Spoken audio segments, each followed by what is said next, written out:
Почитувани, добар ден. Гостен во неделното интервју на Радио Слободна Европа е основачот и уредник на култниот Омнет и колумнист Сашо Мацановски Трендо. Неодамна од печат излеза вашата книга Трендолет, која ги содржи колумните од 2001 до 2004 година. Зошто по толку години реобјавување на колумните на Омнет повторно ги објавивте овој пат во книга? Имав ја и во текот на овие години кога паузирав со пишување или кога колумните беа само на интернет, имав понуди за печатење, ама некако, што ја знам, не ми се правеше сето тоа.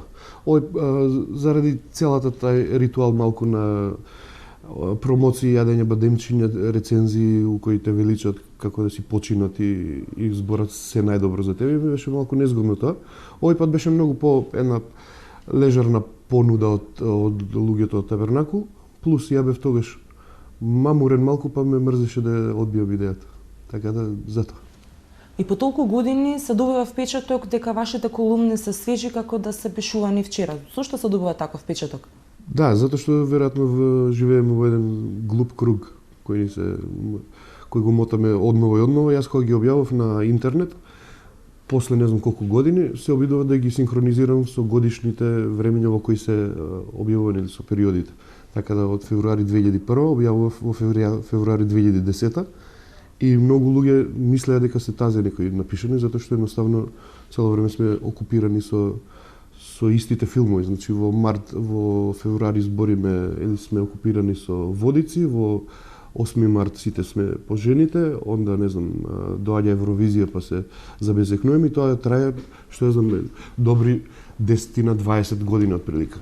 А што тогаш е сменето на политичката и општествената сцена во изминативе неколку години? Не знам, по мое вреднување некако, мислам дека се сменети на полошо работите, помалку нерви имаме за сето тоа, или бар ја така гледам на работите.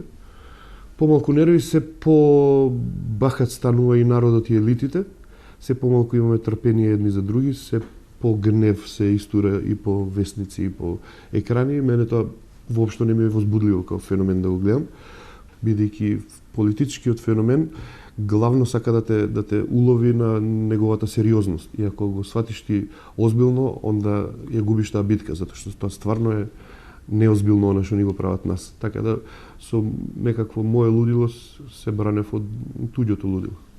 Планирате ли да почнете повторно со пишување на колумни? Колумни не верувам.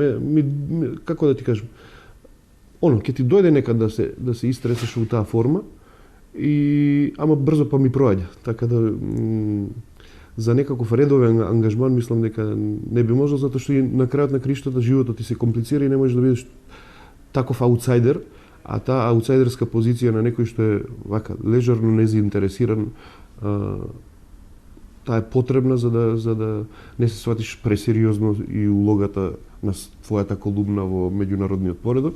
Така да треба да се има дистанца малку и од себе и сам себе да не се сваќаш претерано сериозно.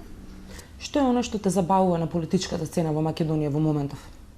Во моментот претерано се индустриализира работите. Сега веќе нема такви живописни, питорескни ликови како порано. Така и тоа се случува железен закон некаков е на нашиот така наречен развој. Порано по телевизија можеше да се видат стварно уникатни ликови. Може да се видат такви уникатни ликови имаше во политиката. Сега е малку трикотажно. Сите се испрани, сите се отприлика некако дрилувани со тие нивни пиар совети и мислам дека прилично безлични ликови владеат со нас. Сега е моментот на големи системи, на големи корпорацијски односи и тука баш и нема место за поединци. Така прилично конфекцијски ликови се сега на цена. Наскоро ќе се одржат предвремени парламентарни избори.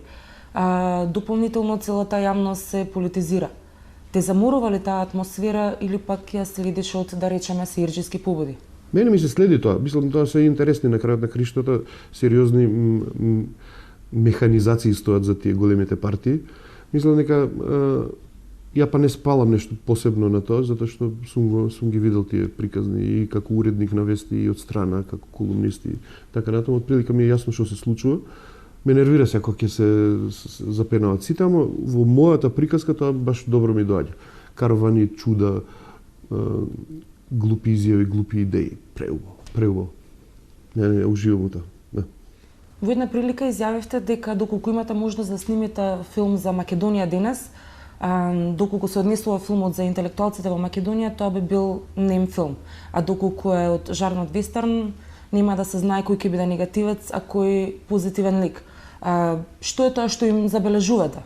Бија интелектуалци, прво ќе треба да мозгаме бајаги да дефинираме што е интелектуалец и што се очекува од нив. Мислам дека се, како да ви кажам, или се молчаливи, или се за голем дел од нив. Или си ќутат и си ја тераат некоја синекура собствено во која се улегнале, или пак се врло од моја страна некако прилично корумпирани погледи и ставови, зашто цела таа ужасно неподноснива леснотија на станување експерт ме фрапира, бидејќи апсолутно по цели ден гледаме некои експерти кои се 20 години експерти. Мислам, имаше еден прилог новинарски во кој, не знам, за Македонија, Аргентина, некаков дипломатски скандал, нашиот амбасадор го избркале, или слично, некаква дипломатска чарка беше, и онда новинарката вика, според познавачите на македонско-аргентинските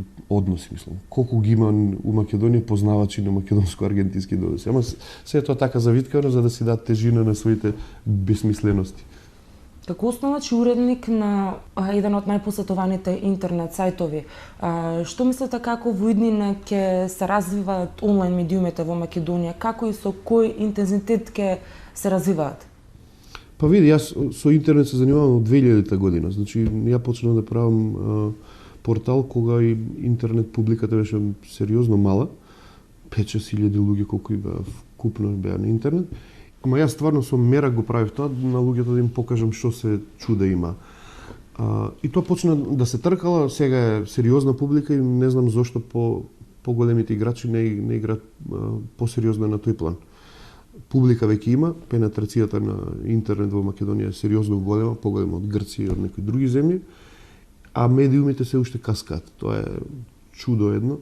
Знам дека има ограничување зошто е тоа така, затоа што медиумските колачи се уште многу мал дел одат за интернет, ама натаму оди работата. Мислам, генерално сега се, што знам, Facebook и Twitter и социјални мрежи, ама работата се стркала, меѓувреме стварно пораснуваат генерации кои интернетот им е природна средина за живење и мислам дека таму допорва ќе биде возбудливо. Со интернет медиуми што се однесува до читаност ќе немате проблем. Со некакви revenue models ќе имате проблем затоа што таа приказка се уште не може да се види на каде ќе оди, дали ќе иде со платени, дали адвертајзерите ќе го платат тоа и така натаму, ама возбудливо да се пробува. Јас неколку сервиси имаме почнато овде, од блог платформа до веб ТВ стриминг и мене ми се прави тоа.